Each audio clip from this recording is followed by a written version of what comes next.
Oh, it is cold outside today. Hello guys, welcome to this video. This is a short little review about the Cold Steel Air Lite draw point.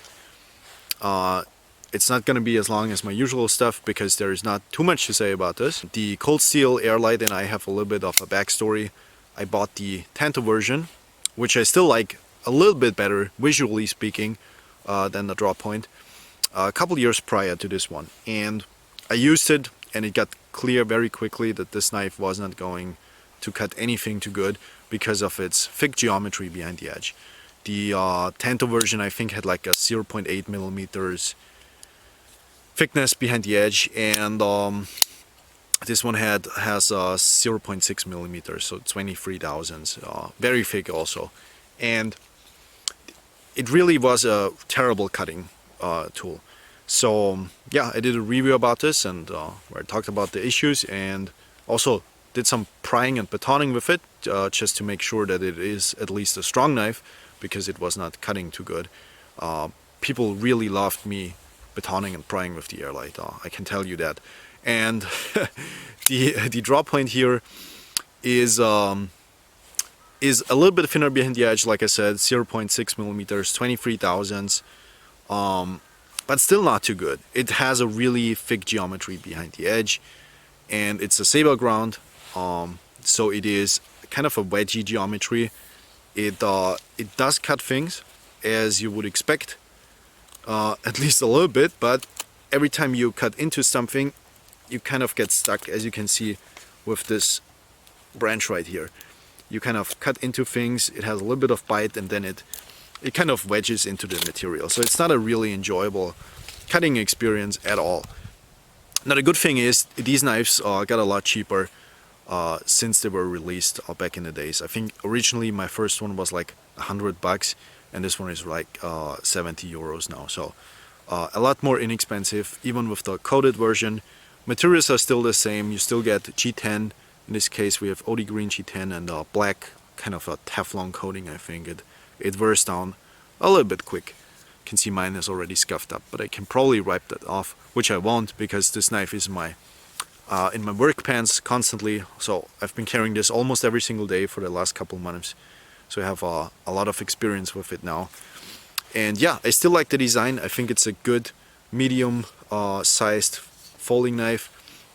I will give you a size comparison right now between the Air Lite and the Voyager and the Recon 1, and between the Zebenza and Spyderco PM2, so you can get an idea how big this knife is. It is a very thin construction, so very narrow, very easy to carry. I don't know the weight on top of my head, but it is definitely not an Air Lite per se weight, but it is very, very lightweight. It carries really well, even in summer shorts and everything. We see a lot of these super light knives now, and I do really enjoy lightweight knives, but I think at a certain weight range it's not too much difference how it feels in a pocket. So this carries great.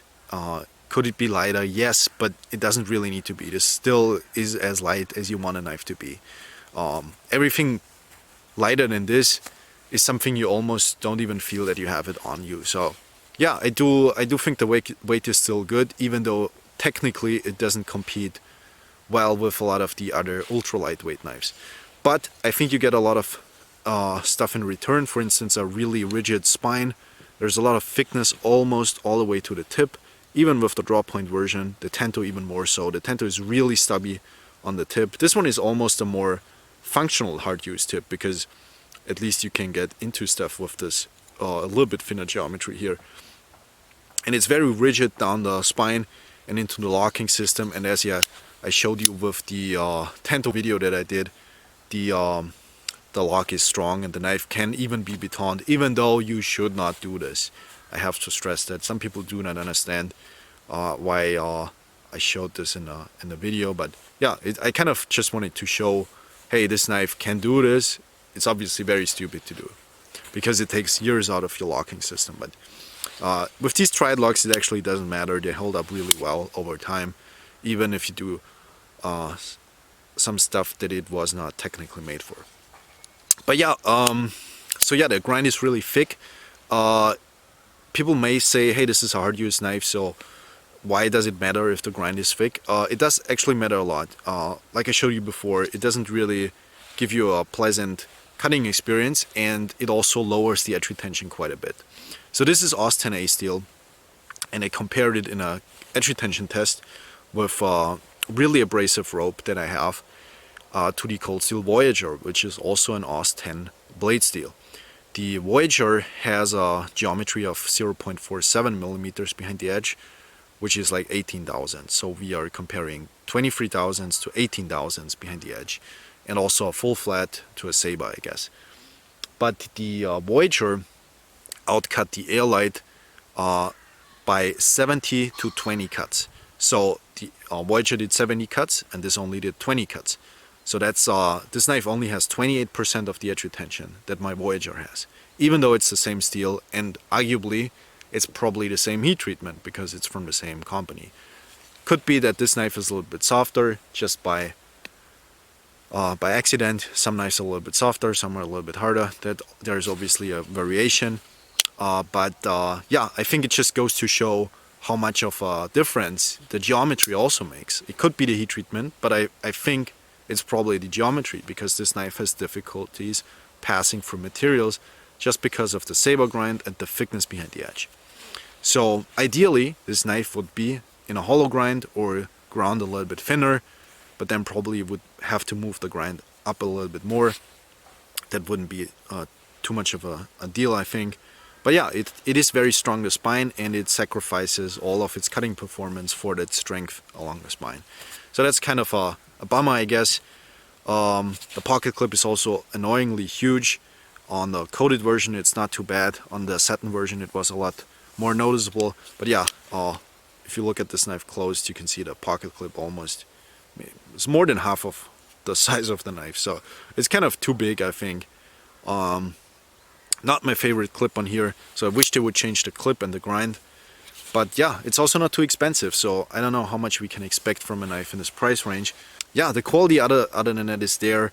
It's a really well-made knife. It locks up fine, it's centered and everything, and it works well. And yeah, it's a good backlog. I think it would be a perfect EDC knife if the grind was thinner and the clip was smaller. It would be like a no-brainer EDC knife. One of my favorites, probably, if it would do all of those things. So yeah, but I came to the same conclusion with this one than with the Tanto, that it needs to be reground in order to perform.